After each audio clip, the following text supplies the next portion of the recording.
The Jerry Pal podcast is brought to you by Archstone Foundation, improving the health and well-being of older Californians and their caregivers. Welcome to the Jerry Pal podcast. This is Eric Padera. This is Alex Smith. And Alex, I see a full house. We got a full house today, Eric. Today, we're delighted to welcome to the Jerry Pal podcast, Anna O, who is a nurse researcher at UCSF, and she is in a VA Quality Scholars Program based at the San Francisco VA. Welcome to the Jerry Pal podcast, Anna. Thank you for having me.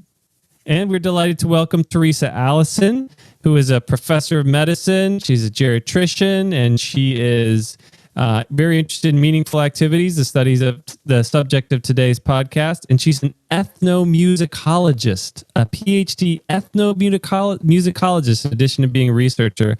Welcome to the Jerry Pal podcast. It's great to be here. I shouldn't say in addition to being a researcher, I mean in addition to being a physician. And we have Ken Kavinsky, who everybody knows. Ken is a professor of medicine in the UCSF Division of Geriatrics and researcher and Cubs fan. Welcome back, Ken. Good to be here. Sorry about those Cubs. Mostly Cubs fan. Anyways, we're going to be talking about meaningful activities in dementia. But before we do, we always ask for a song request. Who has a song request for Alex? Theresa, I think it's you. Anna, do you want me to tell the story for you, or you want to say it yourself? Oh, so we were asked for a song request, and since this topic that we're going to be talking about today is about meaningful activities, I actually had thought that I know that playing the guitar is a meaningful activity for Alex, so I suggested that he pick the song for our podcast today. And then in our conversations, Theresa. It just went on. And Alex and I have been kicking around the idea of trying to play a bossa nova piece on flute and guitar. I'm too chicken to play flute here, but we chose Girl from Ipanema, and Alex will help us out without me. Yep. So on the podcast, you'll hear Theresa and I playing together. And for those of you watching on YouTube, here's a little bit of it with me singing. Tall and tan and young and lovely, the girl from Ipanema goes walking, and when she passes, each one she passes goes, ah. When she walks, she's like a samba that swings so cool and sways so gentle that when she passes, each one she passes goes, ah.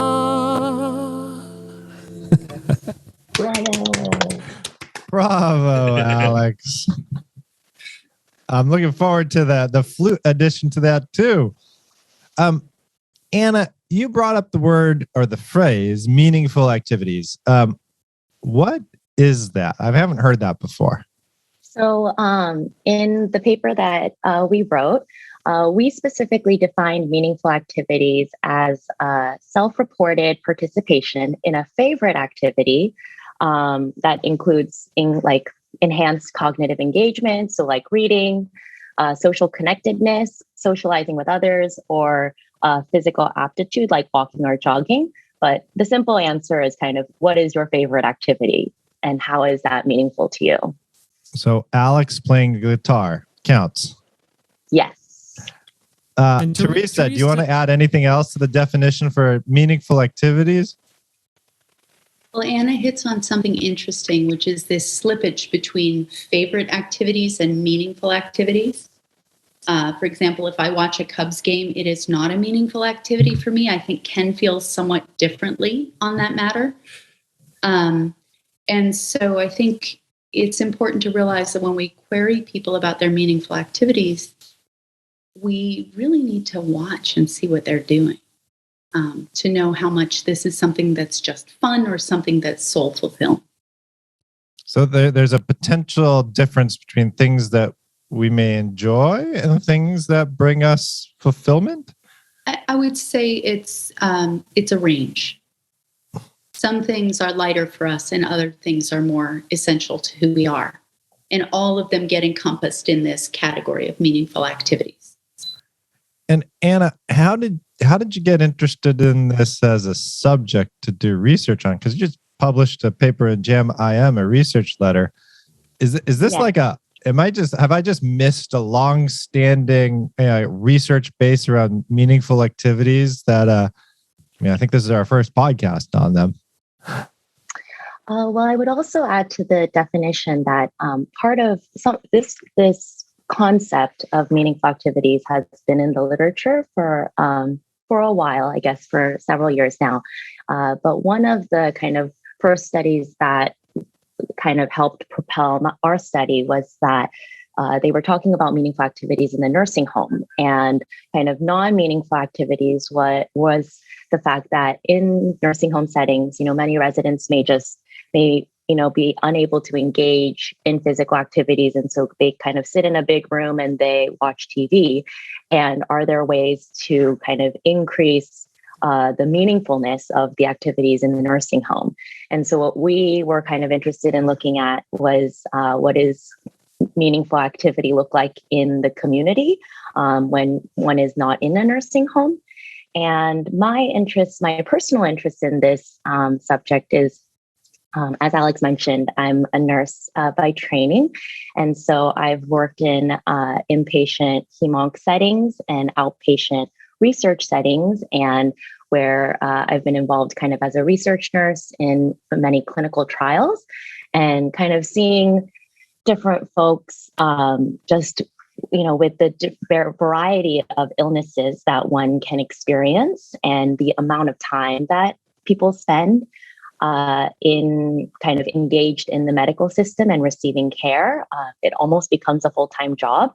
It is a full-time job, and kind of how does that kind of go into the conversations of how we make treatment decisions? Because what do people want to do with their time? What is their favorite activity? And kind of all in lieu of making treatment decisions or, on a broader scale, goals of care conversations, what your favorite activity is, can we kind of tailor medical care to help increase that engagement or continue that engagement as we continue to age and as we experience, functional disabilities or functional impairment, cognitive impairments, and in depression.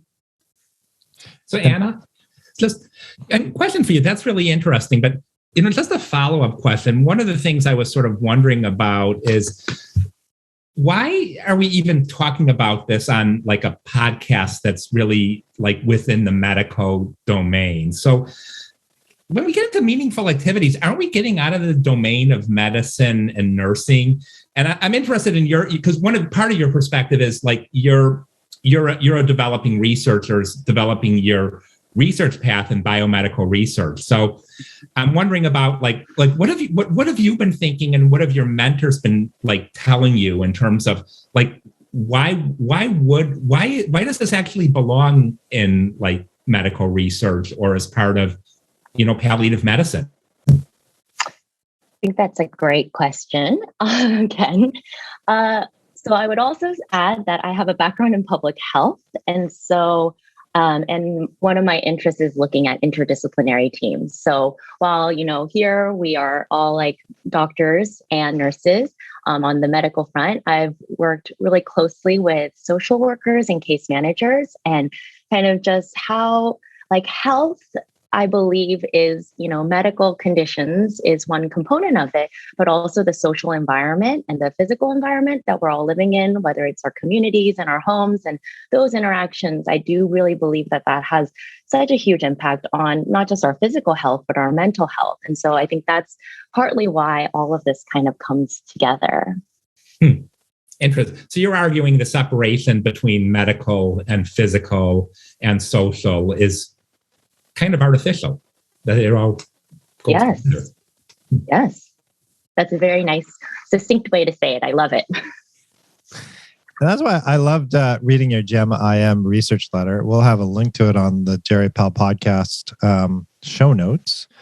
Can you describe a little bit about why you did this study? Yes, this study is kind of the first of several studies that we hope to continue with. This study is more kind of like the baseline look, and we wanted to just see what engagement in meaningful activities looked like in in people with dementia, depression, and disability. And just to kind of start at baseline, so then in future papers, we can kind of look at what the transitions look like in meaningful activity engagement as people age. But this paper focused specifically on kind of at baseline, what engagement in meaningful activities looked like in these people with these conditions. And can you remind me what was counted as meaningful activities here? Yes. So we included meaningful activities as activities that were, so I guess partly what I'll do for that definition is activities that included kind of enhanced cognitive engagement. So reading, social connections, socializing with others, dining with others, and then also physical activities like walking, jogging, performing yoga.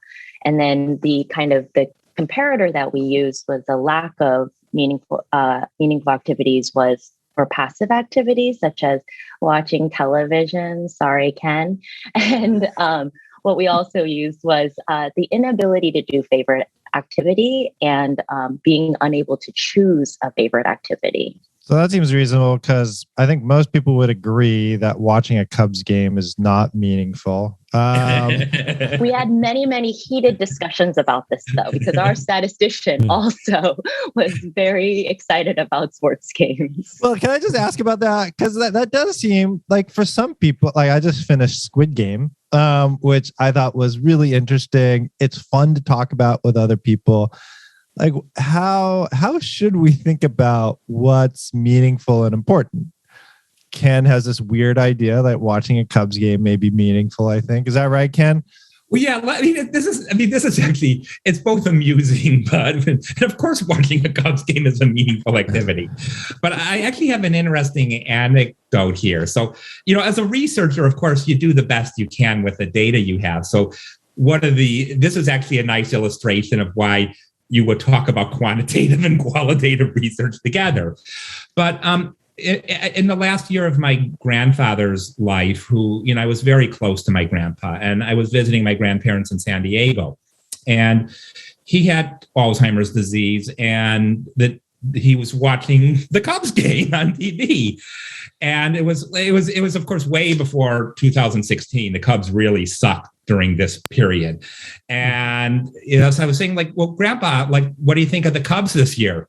And I actually didn't think he really would have had any memory of what was happening. And he just he gave this big scowl and just said, "Oh, the Cubs." And it actually, part of it's telling that this is one of my memories of Grandpa and his last year. And it actually was a moment of connection with us that through all the problems and difficulties Grandpa was having, he remembered that the Cubs had been part of his life. And through his 94 years, the last time they won a World Series had been when he was 3. And so he had watched 91 years of losing seasons. So it was, so that actually, I kind of could see why in a quantitative database study, you might classify TV watching as passive, but that actually was a very active moment of connection with us. So. Well, Anna, what did you find as far as what were the most common meaningful activities that you did find people have? So the top 2 favorite activities were physical activities, walking and jogging, and outdoor. In the survey, it's called outdoor maintenance, but that includes gardening, outdoor home maintenance, and then the third favorite activity was reading. So we found that as a whole, most people's favorite activities are physical. And this was from the National Health and Aging Trends Study. So people who are just over 65, right? Yes. With or without comorbidities. Yes, correct. Was there a difference at all if people had so what were the 3 comorbidities you looked at? You looked at disability, depression, and dementia? Yes. Our main finding was that engagement in meaningful activities is possible despite the presence of these 3 conditions, and that the specific activity, kind of going back to the top 2 favorite activities being physical, we found that meaningful activity engagement was lower in people who had disabilities, either alone or in combination with, the other two conditions. And so disability was kind of the main factor that led to people being unable to engage in their favorite activities. And I'm looking at your figure on it, and you also looked like you broke it down based on which meaningful activity did they lose? Was it passive activity, inability to do favorite activity, or lack of favorite activity?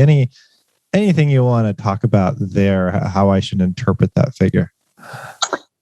Yes. I mean, I think for like that kind of is actually more the setup for our future papers, because I think that just for simplicity's sake in this analysis, we just kind of examine meaningful activities and lack of meaningful activities. But I think for future papers, we really want to examine kind of what are the transitions meaningful activity to being unable to perform your favorite activity in the future, or in subsequent years.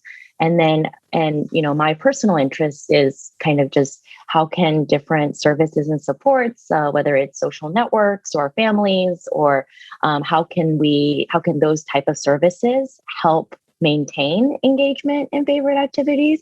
And then for people who with passive activities, I think this is where the qualitative work would be. We need to do a lot more qualitative work, but kind of how people can transition out of having chosen initially as a passive activity and then being able to engage, transition to other types of potentially more active activities, for example.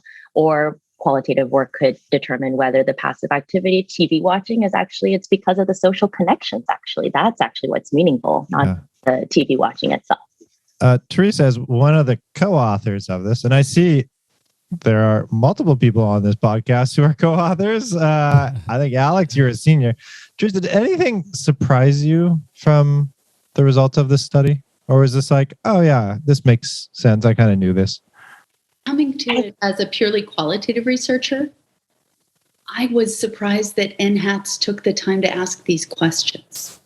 I was just completely delighted to learn that there was a meaningful activities section.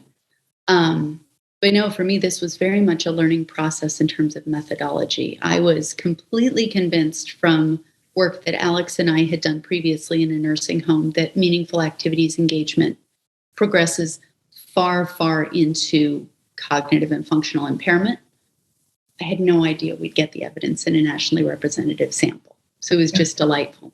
Isn't it amazing, Theresa, that millions go into these big epidemiologic studies of health, and that we're blown away that there's finally a study that actually asks what's important to you and can you do it? I mean, it's really is an innovation of, the NHATS and the leaders of NHATS that they thought to ask this, but, maybe lessons for how we study things in the future. Oh, I would love it. I would love a special module in NHATS or HRS that asked about music and musical engagement, for example, or that asked about the interactions of different kinds of creative outlets. And it's really great to see that issues pertaining to quality of life, including social isolation, social engagement, loneliness, are getting more attention now. These are all interrelated things. And Theresa, you just got a paper published in JAMDA looking at, I hear Ken mentioning we need also qualitative data. Tell me about your study. Why did you do what you did? We did this study for a couple of reasons. It's a deep dive going into the homes of people living with dementia and their care partners multiple times over 2 to 10 weeks to really learn about the caregiving relationship and the role of music in caregiving relationships. And this study occurs because you can't look at music in a vacuum. Music is one of many meaningful activities. And so one of the first questions we asked everyone was, what are your favorite activities? How have these changed over time? At the end of the day, we found that we had actually gotten a tremendous amount of data on musical activities ranging from creative outlets like sewing and quilting, to outdoor exercise, to deep-seated passions for sports and car races, to pleasure with family and spiritual engagement, especially in spiritual communities. So this is what we talk about with inductive analysis. You find new data emerging from a larger qualitative study. And can you describe for me a little bit who was included in this? You said these are community dwelling. Yeah, so these are 21 people living with dementia, primarily cared for through house calls programs. And that's how it ended up in the Journal of the American Medical Directors Association. And a few of whom were in a geriatrics clinic. Their dementia was severe enough and their comorbidities were severe enough that they really could not get out of the house much. And they all had a live-in care partner. And so this study is about, the overarching study is about those dyadic relationships. But this particular paper is about the meaningful activity engagement of the people living with dementia. So if you think of Anna looking across the US, we're taking a deep dive into the lives of 21 of the people living with dementia. Mm-hmm. Now you're an ethnomusicologist. Yes. And so our listeners probably don't know what that is. In fact, I would guess that most people don't know what that is. In fact, yeah, my grad school doesn't know what that is. My PhD actually just says musicology. So what is an ethnomusicologist, and what did the people in this study do? The people who were conducting study. In other words, when you went into people's homes or when others went into people's homes, what did they do, and how is that informed by ethnomusicology? Ethnomusicology is the study of music in culture and the study of music as culture. The idea being that everything's interrelated. If you want to learn about people, you can learn about people, relationships, cultures, neighborhoods through the music in which they engage. And because of this anthropological focus through the lens of music, we actually get involved in making music with people, which is why I was singing with everybody. Alex was playing the guitar in a couple of these homes. I was. Jenny brought her fiddle. Jenny Gubner, the second author on this paper, actually did the bulk of the work. She's a UCLA-trained ethnomusicologist. And so these are really different from health sciences interviews. You're in the living room, you're in the bedroom, you're in the kitchen, and people are making breakfast and you're talking about everyday life, and they mention a song and you're having them turn it on, or they say they enjoy doing something and you ask them to do it. So the power in this study is in that combination of hearing what people say and watching what people do. Mm-hmm. Yeah, can I ask? Really remarkable. I'm looking at your figure. Kind of, I see it says overarching theme. Yeah. Specific activities change over time, but underlying sources of meaning and identity remain stable. Yeah. What does that mean? This was our aha moment that dementia is not a science fiction movie involving the invasion of the body snatchers. Your grandmother does not get taken away from you. Things change. And those researchers with dementia have put out multiple editorials now that all include the phrase, "I am still here." And this is what we saw when we looked at what people did. That the person who loved rocketing around in his sports car, the first thing he did when I came in was he tottered through the kitchen with me to the garage to show me a Prius. And I don't think of a Prius as a sports car. I think of it as kind of a mom car. Sorry, Ken, I also had one for a long time. But he loved that car. He'd sit in the back seat, belted in, because if he sat in the front seat, he reached for the steering wheel, and his care partner would let him drive from the back seat. He'd say, "Go right." She'd turn right. He'd say, "Go left." She'd turn left. And he took her all over the Bay Area. The activities are totally different, right? Sitting in the back seat in a seatbelt is not driving your sports car. But engaging on a road trip, leading a road trip, having the adventure of the wind in your hair, that was an underlying source of meaning that remained stable even when he had to lose his car keys. Wow. Okay. In your honor, Eric, I'll just point out that treatment seems so much better than aducanumab. Time convention of aducanumab. 39 minutes. Do not use the A word in this podcast. Well, I'm going to throw that out to Anna. When we think about the effects of medications, let's say there was a drug that may alter the course of dementia, should we be looking at meaningful activities as an outcome of interest? Yes, I think so. I think it's an outcome of interest because I think every medications have side effects. And I think for my work as a nurse on a hemonc floor, there have been so many new therapies that have come out on the market that extend life, but what the quality of life is in that remaining time is not always super clear, and the side effects that one can experience, whether it's like severe GI symptoms, and if you spend the remaining time basically on a toilet or is that what we want? Is that what one wants? And so I do think meaningful activity engagement would be a great outcome to include because it's related to like symptom management. It's related to social connections. And I think that is a meaningful outcome. And then Theresa, how do I then, if it potentially is an outcome, how would one measure it? Because it sounds like from the activity actually may change, but the underlying meaning and identity may be the stable part. Yeah, I think you really need to involve the care partners here. Neither of these studies are about the caregivers, but one of the things we found was that the care partners are extraordinarily creative and they know what's going on and they see what's happening. And so I think you need both person-centered outcomes like meaningful activities, and you need to involve the primary care partners, not because proxy assessment is the same, but because proxy assessment is valuable as a separate thing.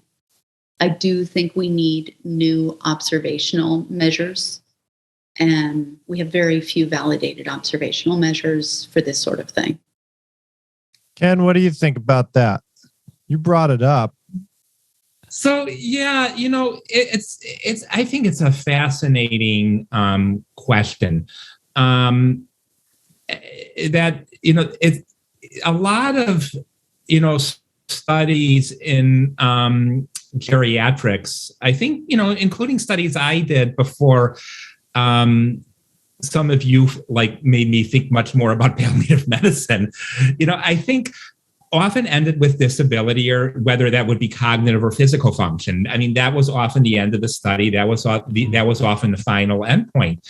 And, we actually, have not thought about this larger question of how do you palliate disability? How do you palliate cognitive impairment? Even when we can't reverse it, even when we can't prevent it. So I think, I find meaningful activities it's a really great integrative measure. So I think in answer to my facetious question, it may be really the next thing that we really need to include, not only in our observational studies, but our randomized studies. So I think, your question, Eric, of should this be an outcome in dementia studies? I think, of course, that it's one thing to have the so-called sum of boxes, but okay, what sum of boxes? So you have a 0.18 higher score on your sum of boxes. But can you do things you care about? Can you engage with your family? Can you enjoy the baseball game? Can you enjoy music? Can you enjoy a car ride? Yeah. And Theresa, from your study, I'm just looking at the different pathways too. Did you learn anything about so the pathways included, you have the meaningful activity to persist, you have the activity that's adapted or replaced, and then you have activity disappears. Are there any things in activity persist or activities adapted that we can learn from if our goal is to help people maintain their meaningful activities? Well, yeah, activities persist if they carry very little cognitive or functional requirement. I may want to run a marathon. I'm not going to run a marathon. So that activity is not going to persist. Whereas something that can be engaged in independently of your cognition or your ability to function, like listening to music, even when I can no longer operate a remote control, I can still listen, right? Or if I don't have hearing, I may be able to feel the music by putting my hand on the stereo. In terms of what you're saying in measuring outcomes, it would seem that you're going to have to be very careful to have people identify, can I still do the same thing? Have I replaced it with another activity? And now we get into the problematic question of why, which doesn't fit into a large study design. Yeah, certainly there are complicated measurement issues. I agree with Ken's point, and I just want to second it. And only to say that, in a lot of our studies, we've looked at mortality as an outcome or ability to engage in activities of daily living, like can you bathe yourself? And while certainly those are important to people, if you just look there, that's a very narrow view of the human experience. And that, what we've learned from things like the Conversation Project or, basic palliative care and geriatric communication training is that people have goals and preferences that are based around activities that are important to them, and whether that's, watching a Cubs game, which for Ken is a meaningful, engaging activity as it has been for much of his family. Whether that's gardening, as Anna found, doing work outside in the yard, whether that's an activity that needs to be adapted over time as dementia progresses. And that what we found, what you have found, I think is so revealing, is that most younger people would assume that in states of dementia, disability, that you can't engage in meaningful activities anymore, that your quality of life is poor. And rather, instead, what you're finding is that there are a lot of people who are able to engage in meaningful activities, even in states that might consider states that we would not, younger people might consider states they would not want to continue living in states of dementia, when they have disability, when they have depression.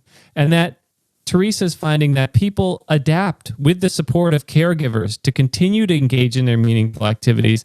The activity may shift, but the underlying source of meaning, as you've put it, remains the same. So that's what I love about the pairing of those two studies.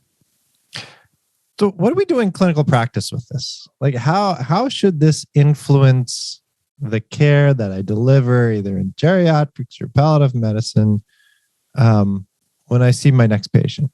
I think you should ask if they're engaging in meaningful activities, and if not, ask why.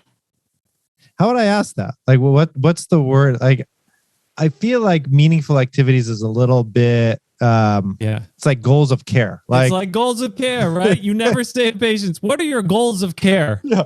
What are my meaningful activities? Right? I feel like, So Eric, how do you ask? Well, I currently ask, like, what's important to you? What do you enjoy doing? Those are meaningful activities.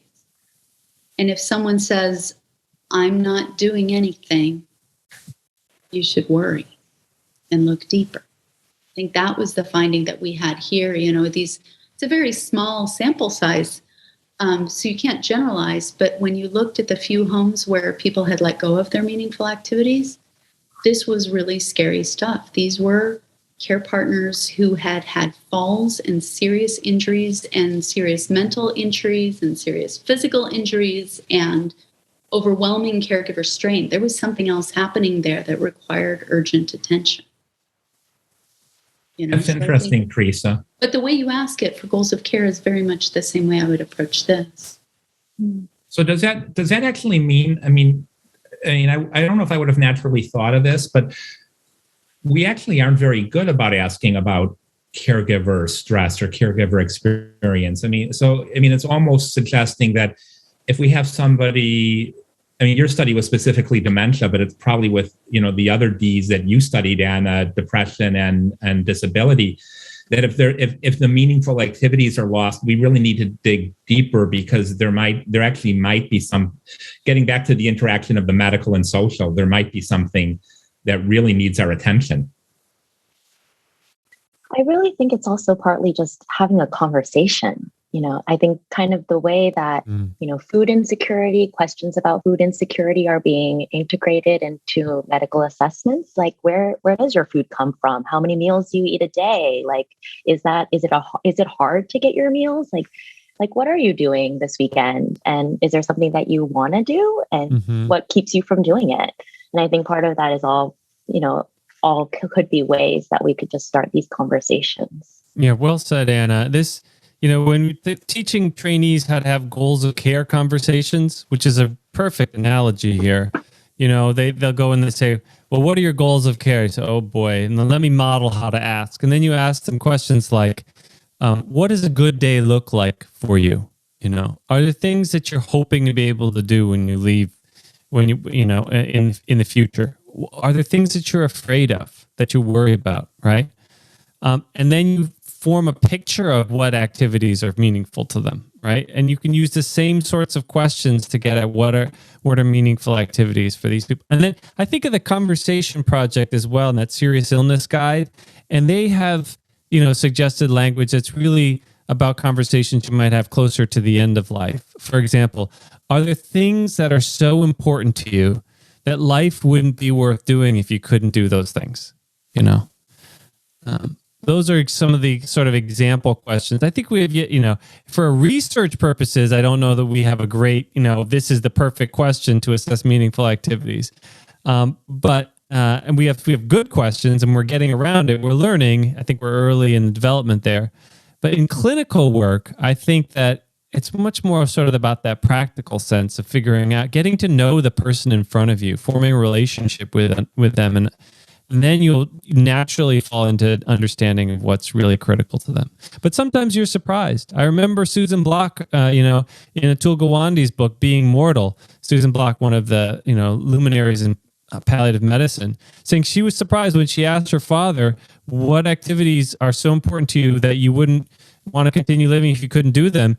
And he, who to her knowledge, hadn't been a huge sports fan, said, if I could watch the Red Sox on TV and eat ice cream, that would be good enough. And she was like, wow, I didn't know that. And I'm your daughter. But I'm glad I asked, because now I can make decisions based on understanding what's really important to you. Those activities are really important to you. Anna and Theresa, I have one more question for both of you. If you had a magic wand that could change one thing that we do in clinical practice around meaningful activities, what would be? Anna, you got your magic wand. If I had a magic wand, I think on the broader level and just kind of what we have talked about, I wish we could always have the time to have thoughtful conversations about what activities give us meaning, and that we have time to ask these questions and also listen to each other and empathize and understand each other. Yeah. I also feel like probably like goals of care conversations, I think doctors and probably most healthcare providers, maybe less so social workers, because I feel like they're much better at this than us, not to jump into fix it mode right away. Like, you hear something that's meaningful that they can't do it, don't try to fix it right away before you explore it. Does that seem the same thing when we're thinking about meaningful activities as we talk about like goals of care? Yes. Yeah. Theresa, magic wand. Interdisciplinary team. There are recreation therapists, there are music therapists, there are art therapists, there are drivers, there are all kinds of things. If we could open up our teams, then our patients would have the opportunity to say, this I want to fix. And we could say, this is the person who can help.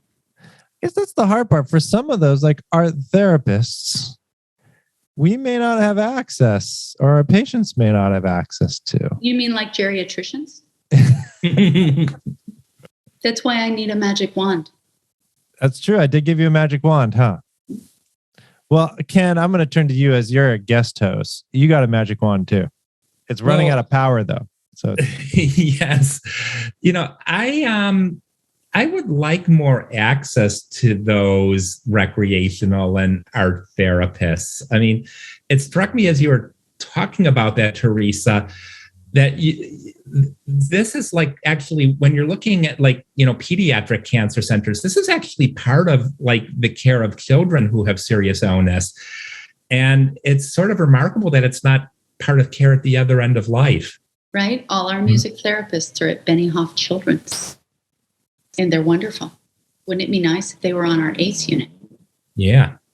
Well, I want to thank all of you for joining us on this podcast. But before you leave, I think we got a little bit more girl from Ipanema here. A little bit more girl from Ipanema. Oh, but I watch her so sadly.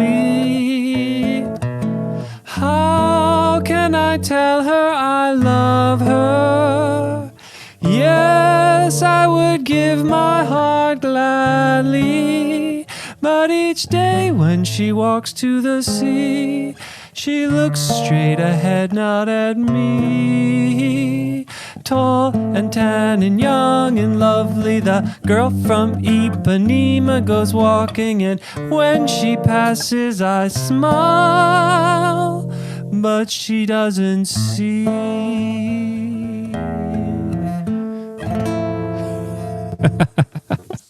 That was awesome. Thank you, Alex, for doing that. Thank you, Anna, Ken, and Theresa for joining on the Jerry Pal podcast. Thank you so much for having me. Thank you. Thank you. And thank you, Archstone Foundation, for continuing to support. And to all of our listeners, thank you for listening to the Jerry Pal podcast. Goodbye, everybody.